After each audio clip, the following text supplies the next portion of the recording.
जब भी मनासा विधानसभा क्षेत्र के विकास की बात होती है और मनासा विधानसभा क्षेत्र में अपन दौरा करते हैं, ग्रामीण अंचल में अपन पहुंचते हैं, तो वहां का विकास जब देखते हैं ना, तो एक अलग विकास नजर आता है। ये क्यों होता है? एक बड़ा सवाल यहाँ पर खड़ा होता है, क्योंकि विजन होता है किसी इंसान का काम करने का। 2018 में मनासा की कमान विधायक श्री माधव मारू के हाथों में आई। उसके बाद उन्होंने पूरा रिसर्च इस क्षेत्र का किया, क्योंकि वैसे वो लंबे समय से क्षेत्र में भ्रमण करते हैं, उनको पता है कौन से गांव की क्या रिक्वायरमेंट है और इस विकास के कार्य को कैसे करना चाहिए। पिछले दिनों में अपन देखा है कि इन्होंने एक डोम का एक ऐसा कॉन्सेप्ट लेकर आए थे, हर ग्राम पंचायत में एक डोम बने। उसके बाद में मध्य प्रदेश सरकार ने इसको फॉलो किया और अनेक विधानसभा में ये फॉलो हो रहा है, डोम बन रहे हैं। देश के प्रधानमंत्री श्री नरेंद्र मोदी जी स्वच्छ भारत मिशन के अंतर्गत जिस तरीके से काम कर रहे हैं और अपना देश स्वच्छ, साफ और सुंदर नजर आ रहा है, उस पर मनासा के विधायक श्री माधव मारू का एक विजन था कि मेरे ग्रामीण अंचल के लोग जहां पर गंदगी पसरी होती है, उनको ऐसे संसाधन उपलब्ध नहीं हो पाते हैं कि वहां का कचरा कहीं बाहर फेंक दे। उन्होंने एक ऐसा प्लानिंग किया, उस प्लानिंग पर आज हम बात करते हैं। वो प्लानिंग कैसे उन्होंने किया और कैसे वो लागू पंचायतों में करेंगे और आखिर वो प्लानिंग है क्या? सीधी बात मेरी माधव मारू के साथ। मारू साहब, मैं बात कहाँ से शुरू करूं? आज सुबह जब मैंने फेसबुक खोला, उस पर देखा है कि आपने शायद 30 ग्राम पंचायतों को कुछ देने जा रहे हो। बड़ी खुशी मेरे को भी। पिछली बार आपने डोम दिए थे और आज स्थिति बन गई कि हर पंचायत में डोम के निर्माण हो रहे हैं। उनके बहुत अच्छे तरीके से आपने डोम दिए और बहुत अच्छी क्वालिटी के बने। ऐसे आपने नरेंद्र मोदी का जो सपना था स्वच्छ भारत मिशन के अंतर्गत, तो मनासा विधानसभा क्षेत्र की पंचायत में आप कुछ देने जा रहे हैं। ये सारी प्लानिंग कैसे है और क्या आप देने जा रहे हैं? मन भाई, मैं जब कोई योजना बनाता हूं जी,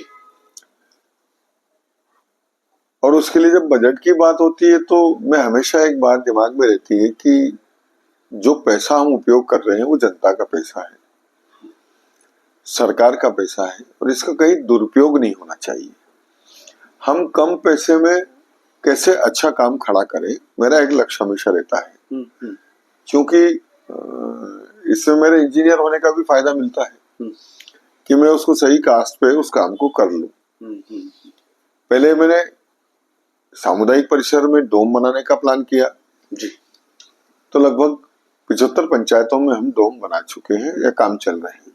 यह रोकूं आपको, आपने डोम कहीं किसी देश में कहीं देखे थे क्या पंचायत? नहीं, ये मेरा अपना विजन था जी। ये मेरा अपना सोच था कि हर गांव, ग्राम पंचायत स्तर पर हर गांव में होना चाहिए। वैसे तो अभी मैंने ग्राम पंचायत स्तर पर इसको शुरू किया है, लेकिन मैं इसको हर गांव तक ले जाऊंगा कि हर गांव में एक सामुदायिक परिसर जरूर हो, क्योंकि पैसे वाले लोग तो अपनी व्यवस्था कर लेते हैं जी, टेंट लगा के दूसरी व्यवस्था से, लेकिन एक गरीब व्यक्ति अपनी व्यवस्था कैसे करे? गांव में छोटे छोटे कार्यक्रम होते हैं, उसमें भी टेंट लगाना पड़ते हैं। हमारी माताएं बहनों को भजन कीर्तन भी करना हो तो उनको व्यवस्था नहीं मिलती। तो एक व्यवस्था गांव में ऐसी हो गई, सरकारी कार्यक्रमों के लिए रोज टेंट नहीं लगाना पड़े, वहाँ सरकारी कार्यक्रम भी आयोजित हो जाए। अनेक गतिविधियां गांव में वहाँ शुरू हो चुकी है जहाँ डोम बन गए। तो इसी योजना को लेकर मैंने डोम स्वीकृत किए थे और आज 75 पंचायतों में लगभग ये डोम बन चुके हैं। मेरी जो सोच है कि बाकी जो 32 पंचायत हमारी बची हैं, उनमें भी बहुत जल्दी वो स्वीकृत हो जाएंगे, तो वो सारी पंचायतों में लगभग हो जाएंगे। जी, ठीक। ऐसा ही स्वच्छता अभियान, हमारे देश के प्रधानमंत्री माननीय नरेंद्र मोदी जी का सपना स्वच्छ भारत, और उस मिशन में निश्चित रूप से बहुत मील के पत्थर छुए हैं, बहुत सारा डेवलपमेंट हुआ है, लेकिन अभी तक हमारे ग्रामीण परिवेश में, ग्रामीण क्षेत्रों में वो चीज नहीं आ पाई जो हम शहरी क्षेत्रों में तो ले आए। लेकिन ग्रामीण क्षेत्रों में चूंकि वहाँ कचरा गाड़ियां बड़ी होती हैं, छोटी गलियों में नहीं जा पाती है, ये भी एक बड़ी दिक्कत है। फिर उस पर स्पेसिफाइड ड्राइवर रखना पड़ता है, उसका फ्यूल कंजम्पशन ज्यादा होता है, ये बहुत सारी दिक्कतें। और इसके अलावा जो स्थानीय दूसरे काम होते हैं, मृत पशु उठाना, दूसरा अगर छोटा मोटा कोई रिपेयरिंग का काम है तो सरपंच अपनी व्यवस्था उस पास अगर है तो उस साधन से वो चीजों को हैंडल कर सकता है। इसी को ध्यान में रखते हुए मैंने ये तय किया कि हम ट्रैक्टर, ट्राली और ट्राली के ऊपर एक कचरा गाड़ी बना ले। कचरा गाड़ी भी ऐसी हो जिसमें वो मृत पशु भी लाद ले, चाहे तो वो अन्य सामान लाद के भी शिफ्ट कर सकता है, उसका बहुत सारा काम कर सकता है। और वो छोटी छोटी गलियों तक चला जाएगा, उसमें डीजल कम लगेगा, उसमें ड्राइवर उसको अलग से अपॉइंट नहीं करना पड़ेगा, ग्राम पंचायत के ही किसी व्यक्ति को रख के और कोई भी उसको ट्रक चला सकता है। तो ऐसी बहुत सारी समस्याएं हल हो जाएंगी उसकी। और वो चाहे तो ग्राम पंचायत में उपलब्ध टैंकर भी जो है उसको लोग खींच ले जाते हैं और कहीं भी छोड़ आते हैं, तो उसको भी हैंडल कर सकता है वो। तो ऐसी बहुत सारी चीजें ध्यान में रखते हुए मैंने ये तय किया कि हम एक नई शुरुआत करें।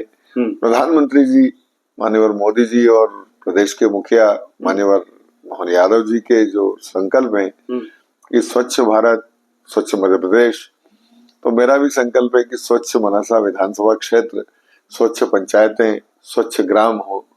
और उसी दिशा में ये हमने शुरुआती तौर पे 30 ट्रैक्टर 30 पंचायतों को देने जा रहे हैं। 30 पंचायतों को देने जा रहे हैं हम। हाँ। वहां की व्यवस्था एक बार अच्छी सुचारू चालू हो जाए। हाँ। ये हमने जिला खनिज मद से इसको जारी किया है और ऐसा ही अगली बार जब भी होगा हमारी बैठक, हम जिला खनिज मद से में बाकी पंचायतों को भी ये ट्रैक्टर और ट्राली उपलब्ध करा दूंगा ताकि हर पंचायत के पास अपना साधन हो, वो सफाई व्यवस्थाएं अच्छी तरह से मेंटेन कर सके। किसी सरपंच के पास ये बहाना नहीं हो कि मेरे पास साधन नहीं है इसलिए मैं कचरा व्यवस्थापन नहीं कर सकता, ऐसा भी कोई बहाना नहीं रहेगा जी। तो सब पंचायतों को ये साधन उपलब्ध होगा। निश्चित रूप से हम मोदी जी के स्वच्छता अभियान में 4 चांद लगाने के प्रयास कर रहे हैं। जी जी जी जी। आपने ये कॉन्सेप्ट जो आपका है ट्रैक्टर ट्राली, ये माननीय मुख्यमंत्री जी को बताया आपने?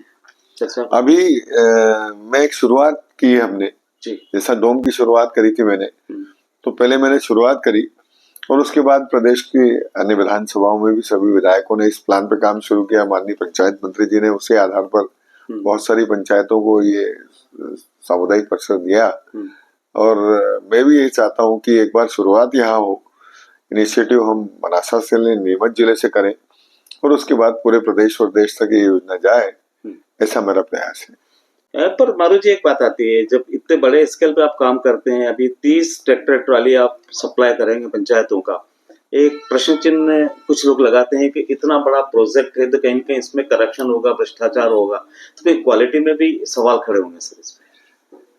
क्वालिटी वाइज मुझे कोई चैलेंज नहीं कर सकता क्योंकि मैं हमेशा बेस्ट करने का प्रयास करता हूँ कि सर्वश्रेष्ठ काम हो, अच्छा काम हो और इकोनॉमिक हो। पहले ही मैं तो कास्ट का ध्यान बहुत रखता हूँ और इसलिए ट्राली भी हम बहुत स्टैंडर्ड देंगे जो कम से कम 10-15 साल चले उस पंचायत में।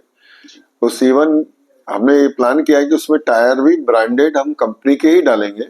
हम जो सेकेंडरी टायर्स आते हैं हम वो यूज नहीं करेंगे, उसमें नया ब्रांडेड टायर ही डाल के देंगे। उसमें अच्छा हाइड्रोलिक सिस्टम होगा, अच्छे उसका मटेरियल होगा और क्वालिटी का तो हम पूरा ध्यान रखेंगे। निश्चित रूप से हल्की चीज क्यों जाएगी।